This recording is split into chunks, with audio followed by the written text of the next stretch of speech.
Pertahanan Indonesia kini semakin menunjukkan tarinya. Tak hanya keberanian TNI, semangat patriotisme warga Indonesia juga menjadi sorotan Malaysia hingga dibahas di parlemennya.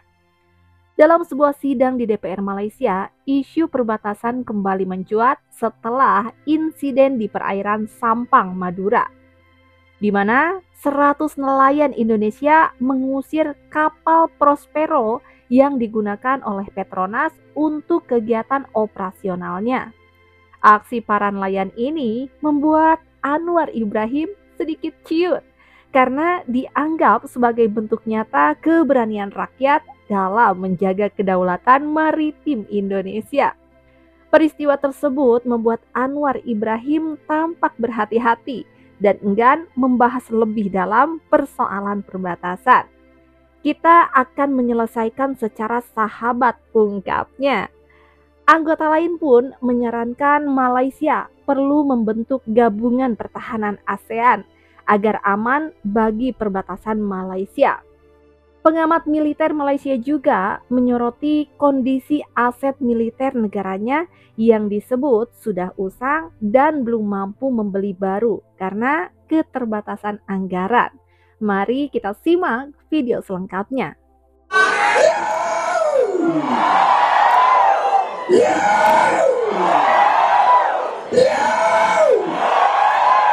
Presiden Republik Indonesia Prabowo Subianto diminta campur tangan dengan mengambil tindakan segera mengarahkan pihak berkuasa tempatan Republik itu menyelesaikan isu perairan Indonesia segera.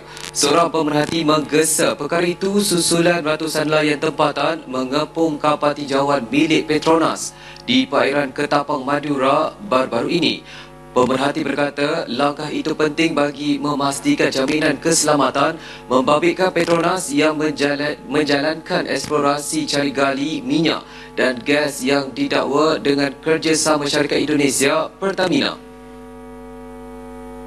Dakwa pemerhati kapal-kapal Petronas hanya menjalankan kerja-kerja operasi rasmi dalam bidang penerokaan minyak dan gas. Justeru, beliau menegaskan jaminan keselamatan perlu datang daripada Presiden Indonesia sendiri sebagai tanda komitmen terhadap kestabilan perairan itu. Pemerhati turut menggesa kerajaan Indonesia agar mengambil serius isu berkenaan bagi mengelakkan insiden serupa berulang. Terdahulu, media melaporkan tindakan nelayan itu dibuat sebagai membantah aktiviti tinjauan di kawasan Sumur Barokah yang didakwa mengganggu laluan penangkapan ikan tradisional. Aksi protes itu berlangsung apabila nelayan menggunakan perahu dan kapal kayu untuk menghampiri kapal Petronas sambil mengibarkan spanduk penolakan. Sebahagian daripada mereka turut nekat mendekati kapal bagi menghentikan operasi di tengah laut. Nelayan menuntut agar semua aktiviti Petronas dihentikan sehingga wujud persetujuan pampasan yang adil. Dan kepentingan Malaysia di Afrika selain di Latin Amerika kerana Presiden Lula itu adalah di antara sahabat dan rakan baik kita. Sila aku Bangke. Terima kasih. Pertama sekali kita harapkan insyaAllah persidangan ini akan membuahkan natijah yang baik. Ya. Saya dulu persoalan yang pertama sekali yang dipakaikan tadi ialah soal keselamatan sempadan. Isu besar kalau kita lihat pada 17 Oktober bahawa ini pun adalah satu tragedi berlaku di mana sebuah kapal tinjau milik Petronas dikepung dan dihalak oleh satu buah bot nelayan. Dan kita punya masalah persepadanan yang hampir semua dengan negara-negara rantau ASEAN. Persoalan saya, apakah kerajaan berhasrat untuk menubuhkan satu suruhanjaya tetap persepadanan negara-negara ASEAN supaya isu-isu persepadanan ni dia bukan saja mengganggu tetapi dia boleh mencetuskan suasana yang tidak selamat di rantau ASEAN. Kalau kita boleh wujudkan satu suruhanjaya tetap persepadanan, saya fikir mungkin boleh mengatasi pelbagai masalah yang berlaku termasuk isu ambalat dan sebagainya. Yang kedua ialah tentang situasi geopolitik rantau ini, keadaan yang sangat tidak menentu. Apakah pihak kerajaan tidak bercadang untuk wujudkan satu sistem pertahanan bersama ASEAN supaya rantau ini bukan saja selamat di kalangan kita tapi tidak diganggu oleh pihak-pihak luar, khususnya kuasa-kuasa besar. Kalau boleh dilihat pada aspek tersebut, iaitu sistem pertahanan bersama rantau ASEAN. Terima kasih. Sila Menteri. Bang Krian, dua cadangan yang akan tentunya baik dan patut diberi perhatian oleh kerajaan. Peringkat sekarang ini kita tidak meneruskan ke Suruhanjaya sempadan, tetapi kerjasama kita dan perbincangan dengan negeri jiran itu tentunya menyentuh soal sempadan cara besar, sama ada Thailand ataupun Vietnam dari segi perairan, Singapura, Brunei, walaupun ada beberapa kejayaan, masih ada sedikit kawasan yang belum termeterai, dan Indonesia. Saya ambil perhatian apa yang disebut oleh Kubang Krian tentang gangguan kepada Petronas, tapi tidak sampai ke satu tahap di mana kita harus berhubungi dengan Presiden Prabowo, kerana umumnya hubungan Indonesia itu baik dan soal sempadan itu kita leraikan sebagai sahabat. Dan Petronas tentunya hanya cari gali di kawasan yang memang tetap milik kita dan tidak menceroboh di kawasan lain. Ada kes-kes pencerobohan nelayan sama dari Malaysia ke di Indonesia atau Indonesia ke Malaysia, itu kita cuba lalaikan dengan baik.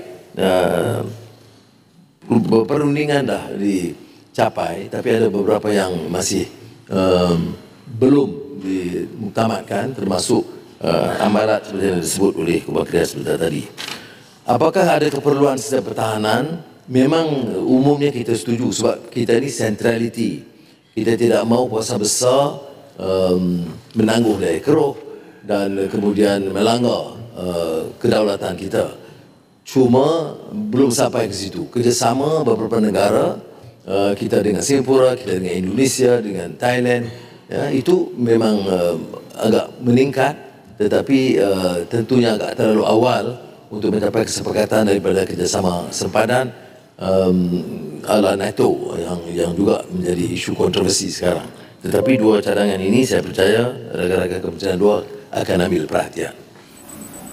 Ya, bagaimana pula Profesor melihat keupayaan Malaysia untuk membangunkan sebuah kilang yang mampu menghasilkan aset ketenteraan secara menyeluruh dalam negara ini? Sebab kalau kita lihat di negara Indonesia umpamanya ada satu syarikat dipanggil PT Pindad yang juga mereka menghasilkan kenderaan yang diguna pakai oleh Presiden Prabowo Subianto pada ketika ini. Adakah Prof melihat kesediaan Malaysia untuk berupaya membangunkan sebuah syarikat yang mana bukan sahaja menghasilkan aset yang aset pertahanan yang mempunyai kerjasama ataupun mengimport komponen dari luar negara, tetapi mungkin 100% made locally? Ya, Farhan, saya sangat-sangat bersetuju. Kita seharusnya memiliki satu industri dan juga kapasiti untuk membangunkan aset-aset strategik.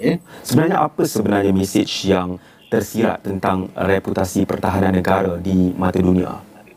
Pada ketika ini, aset yang dimiliki oleh negara tidaklah cukup canggih dan juga tidak banyak sepertinya. Dan apa yang telah dinyatakan oleh Yang Amat Berhormat Perdana Menteri jelas menunjukkan ianya adalah satu situasi yang tidak bagus untuk negara kita.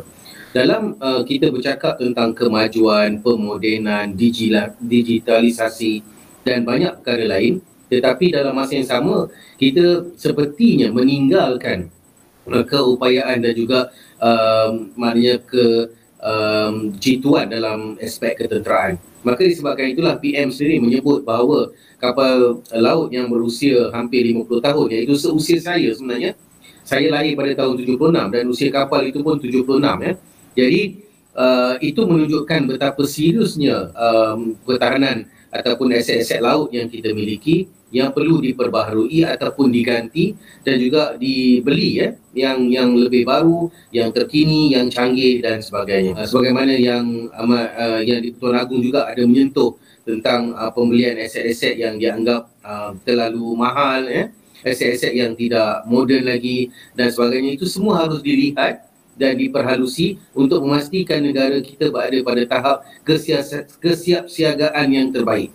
Insiden ini sekaligus menjadi cermin bahwa kekuatan pertahanan Indonesia kini tidak hanya bergantung pada TNI, tetapi juga pada semangat juang rakyatnya yang siap membela tanah air di laut, darat, maupun udara.